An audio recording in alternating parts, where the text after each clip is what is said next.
Hello friends, welcome to our channel math X Y Z. पिछली class में हमने देखा था कि हमने राजस्थान के सारे ज़िले और संभाग के बारे में स्टडी किया था, कौन से संभाग में कौन कौन से ज़िले हैं। अगर आपने वो वीडियो नहीं देखी है तो जाके आप प्लीज़ पहले उसे चेकआउट कर लीजिए। आज हम देखने वाले हैं राज्य के प्रतीक चिन्हों के बारे में। तो ये बहुत ही इंपॉर्टेंट टॉपिक है। यहाँ से 1 से 2 क्वेश्चन हमेशा हर एग्ज़ाम में बनते हैं, चाहे आप कोई सी भी एग्ज़ाम की प्रिपरेशन कर रहे हैं। तो आइए देखते हैं सबसे पहले राज्य पुष्प के बारे में। राज्य पुष्प, हमारे राज्य का राज्य पुष्प है रोहिड़ा। ये पश्चिमी राजस्थान में अर्धशुष्क मरुस्थल में फैला हुआ है। शेखावटी, लूणी बेसिन और नागौर जिले में सर्वाधिक पाया जाता है। राज्य सरकार द्वारा 31 अक्टूबर 1983 को राज्य पुष्प घोषित किया गया। रोहिड़ा के फूल को मरुस्थल का सागवान, राजस्थान का सागवान, मारवाड़ टीक और राजस्थान का मरुशोभा आदि वनस्पतिक, इसका वनस्पतिक नाम है टिकोमेला अंडुलेटा। टिकोमेला अंडुलेटा यह चैत्र मास मार्च और अप्रैल में खिलता है और इसका रंग जो होता है हिरमिच होता है। हिरमिच कलर होता है पीला, केसरिया, लाल, नारंगी। ये तो मिक्स, जैसे आग का कलर होता है वैसा कलर होता है। तो इसको हम जंगल की आग भी कहते हैं, क्योंकि जब ये एक साथ सारे पेड़ों पे खिलता है तो ऐसा प्रतीत होता है कि जैसे जंगल में आग लग रही हो। तो नेक्स्ट हम पढ़ते हैं राज्य वृक्ष के बारे में। आइए देखते हैं नेक्स्ट अब राज्य वृक्ष के बारे में। राज्य वृक्ष की अगर बात करें तो हमारा राजस्थान का राज्य वृक्ष खेजड़ी है। इसका वनस्पतिक नाम होता है प्रोसोपिस सिनेरिया। राज्य सरकार द्वारा 31 अक्टूबर 1983 को इसे राज्य वृक्ष घोषित किया गया। खेजड़ी वृक्ष जो है पश्चिमी राजस्थान में सर्वाधिक पाया जाता है। राजस्थान का इसे कल्प वृक्ष बोलते हैं, राजस्थान का गौरव बोलते हैं, राजस्थान का कल्पतरु और थार का कल्प वृक्ष आदि नामों से जाना जाता है। खेजड़ी वृक्ष की विजयदशमी दशहरे पर पूजा होती है। हाल ही में खेजड़ी वृक्ष सेलेस्ट्रेना नामक कीड़े एवं ग्लाइकोटर्मा नामक कवक की शिकार हो रहा है। ये सेलेस्ट्रेमा नाम का कोई कीड़ा है जिसके कारण खेजड़ी वृक्ष ज़्यादातर शिकार हो रहे हैं, और एक ये फंगस है, ग्लाइकोट्रोमा नाम की एक फंगस है जिसके कारण खेजड़ी वृक्ष ज़्यादा से ज़्यादा क्या हो रहे हैं, खराब होते जा रहे हैं। खेजड़ी वृक्ष रेगिस्तान के प्रसार को रोकने के लिए उपयोगी माना जाता है। खेजड़ी वृक्ष जो होता है मरुस्थलीकरण को रोकने के लिए उपयोगी माना जाता है। खेजड़ी दिवस जो बनाया जाता है 12 सितंबर 1978 को बनाया जाता है, प्रतिवर्ष मनाया जाता है। खेजड़ी वृक्ष की हरी पत्तियों को लूम कहते हैं, बहुत इंपॉर्टेंट है। खेजड़ी वृक्ष की हरी पत्तियों को लूम कहते हैं। सूखने के बाद जो इसकी फली होती है, सूखने के बाद उसे खोखा कहते हैं, और जो हरी फली होती है उसे हम सांगरी बोलते हैं। जब वो सांगरी पक कर सूख जाती है अपने आप पेड़ के ऊपर, जब पक के सूखती है तो उसे खोखा बोलते हैं। सर्वाधिक शेखावटी क्षेत्र में पाया जाता है और इसके फूल को मींझर बोलते हैं। खेजड़ी के फूल को मींझर बोलते हैं। खेजड़ी को अन्य भाषाओं में निम्न नामों से जाना जाता है। कौन कौन से नाम है? स्थानीय भाषा में इसे जाटी बोलते हैं, राजस्थानी भाषा में सीमलो बोलते हैं, वैदिक ग्रंथों में इसे शमी के नाम से बताया गया है, और सिंधी भाषा में इसे छोकड़ो बोलते हैं, कन्नड़ भाषा में बन्नी और तमिल भाषा में पैमेय बोलते हैं। इस वृक्ष को बचाने के लिए मारवाड़ के शासक अभय सिंह के काल में अमृता देवी विश्नोई, और ये अभय सिंह किसके काल में शासक थे उस टाइम? अभय सिंह, जोधपुर के। तो इनके नेतृत्व में 363 लोगों ने क्या दिया था? बलिदान दिया था। इसी घटना के कारण राजस्थान को चिपको आंदोलन भी कहते हैं इस घटना को। 1988 में खेजड़ी वृक्ष पर 60 पैसे का 1988 में 60 पैसे का जो है डाक टिकट जारी किया गया था, और 1991 में, ये बहुत इंपॉर्टेंट सन है दोनों ही, डाक टिकट जारी किया था 1988 में, और 1991 में इसके ऊपर ऑपरेशन खेजड़ा जो है शुरू किया गया था। तो जो भी जैसे राज्य फूल है और राज्य वृक्ष है, इन दोनों को जो राज्य वृक्ष और राज्य फूल का जो दर्जा मिला था वो मिला था 1983 में। ये आप ध्यान रखेंगे कि जो भी राज्य फूल यानी जो चल फिर नहीं सकते उन चीज़ों को जो दर्जा मिला था वो कब मिला था? 1983 में। और जो राज्य पशु और राज्य पक्षी यानी जो चल फिर सकते हैं उनको दर्जा मिला था 1981 में। तो इस तरह से आप इसको लर्न रख सकते हैं एक बार के लिए। तो हम आगे बात करेंगे राज्य पक्षी की। गोडावन, राज्य पक्षी जो है हमारे राज्य का वो कौन है? गोडावन है, और इसे ग्रेट इंडियन बस्टर्ड भी कहते हैं। इसका वैज्ञानिक नाम है आर्टियोप्टिस नाइग्रेप्सिस। आर्टियोप्टिस नाइग्रेप्सिस ये राज्य पक्षी घोषित किया गया। कब घोषित किया गया? 1981 में घोषित किया गया। यह देश का सबसे अधिक दुर्लभ, लुप्त प्राय, विलुप्त होने की कगार पर है, और इसे मालमोडी, सोनचिड़ैया, गूधनमेर और ग्रेट बस्टर्ड और हुकना हुकना भी कहा जाता है। यह जैसलमेर जिले का शुभंकर है। तो आपसे क्वेश्चन पूछा जा सकता है कि जैसलमेर जिले का शुभंकर कौन है, तो ये कौन है, गोडावन पक्षी है या ग्रेट इंडियन बस्टर्ड है। गोडावन का प्रजनन केंद्र जोधपुर जंतुआलय और सोरसेन बारा में है। ये सोरसेन बारा काफ़ी बार एग्जाम में आया हुआ है।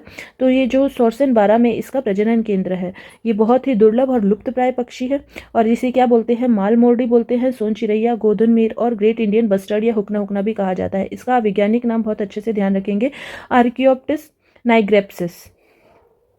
गोडावन पक्षी के अंडे के लिए जमीन पर घोंसला बनाते हैं। गोडावन पक्षी जो होते हैं अपने अंडे देने के लिए जमीन पर घोंसला बनाते हैं।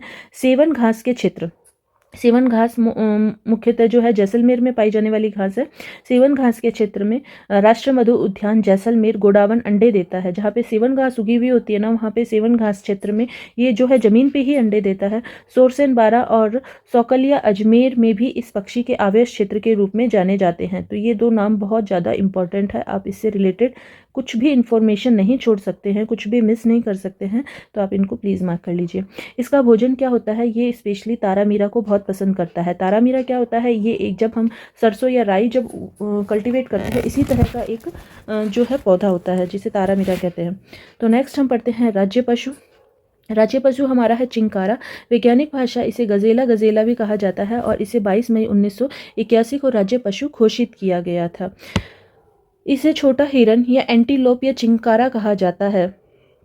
ठीक है, इसे छोटा हिरन, चिंकारा या एंटीलोप कहा जाता है। ये सामान्यतः जोधपुर में पाए जाते हैं और गंगानगर का क्या है, शुभंकर है। नेक्स्ट हम देखते हैं राज्य पशु। राज्य पशु कौन है हमारा, ऊंट है। कैमेलस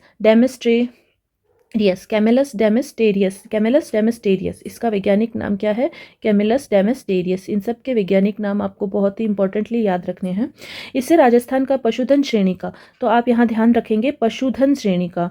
और वैसे हमारा राज्य पशु कौन है, चिंकारा है। लेकिन अगर हम बात करें पशुधन श्रेणी का राज्य पशु का दर्जा देने की घोषणा की गई, कब की गई, 30 जून 2014 को की गई और इसकी अधिसूचना 19 सितंबर 2014 को जारी की गई। रेगिस्तान का जहाज नाम से प्रसिद्ध है और भारत में सर्वाधिक ऊँट राजस्थान में ही पाए जाते हैं। ऊँट में कुबड़ पाई जाती है और वसा के कारण यह लंबे समय तक बिना पानी के रह सकता है। तो ये तो कॉमन बात है, हम सबको ही पता होती है। ऊँट का सबसे मजबूत नस्ल, इंपॉर्टेंट यहाँ से क्वेश्चन बनेंगे, ऊँट की सबसे मजबूत नस्ल कौन सी है, मजबूत नस्ल बीकानेरी ऊँट होता है। सबसे प्रसिद्ध कौन सा है, नाचना ऊँट जैसलमेर का। बीएसएफ द्वारा संचालित कैमल बैंड, जिसका जो नाम है गिनीज बुक में दर्ज हुआ है। कैमल बैंड, बीएसएफ का जो कैमल बैंड है, इसका नाम गिनीज बुक में दर्ज है।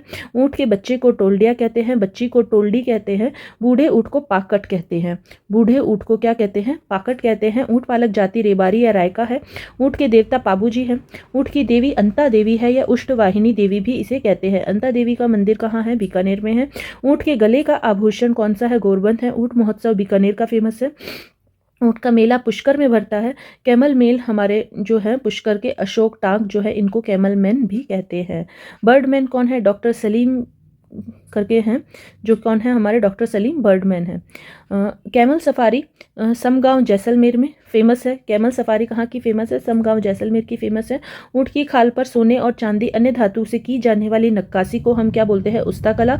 उस्ता कलाकार स्पेशली बीकानेर के ही फेमस हैं। और जिंदा ऊँट की खाल पर, जो मृत ऊँट की खाल पर सोने चांदी की और धातुओं की नक्काशी की जाती है, उसे उस्ता कला बोलते हैं। लेकिन जो जिंदा ऊँट के बालों के ऊपर जो चित्रकारी की जाती है, उसे जट कतराई बोलते हैं। ऊँट की कुर्बानी देने के लिए मुबारक महल प्रसिद्ध है। यहाँ पे ऊँट की कुर्बानी दी जाती थी, जो कि टोंक में है, लेकिन अब इसे क्या कर दिया गया है, बैन कर दिया गया है, बंद कर दिया गया है। तो ऊँट की कुर्बानी के लिए प्रसिद्ध महल जो है मुबारक महल है, टोंक में। राज्य खेल कौन सा है, हमारा राज्य खेल बास्केटबॉल है। ठीक है, राज्य खेल कौन सा है, बास्केटबॉल है। इसे राज्य सरकार द्वारा 1948 ईस्वी में राज्य खेल घोषित किया गया था। राजस्थान की राज्य भाषा कौन सी है, हिंदी है। राजस्थान का लोक वाद्य यंत्र कौन सा है, अलगोजा है, जो किसके जैसा दिखता है, बांसुरी जैसा दिखता है।